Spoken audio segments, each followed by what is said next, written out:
Hey guys, today we're comparing YouCanBookMe and Acuity Scheduling, two powerful booking tools perfect for coaches, consultants, or small teams in 2025. YouCanBookMe is all about speed and simplicity.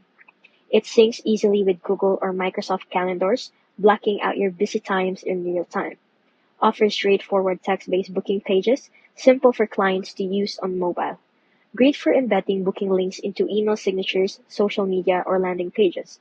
You can customize things like confirmation emails, basic time buffers, and booking rules, but advanced features need paid plans. Acuity is more feature-rich, ideal if you want full control over booking workflows. It creates multiple appointment types and intake forms, accepts payments via Stripe, PayPal, Square.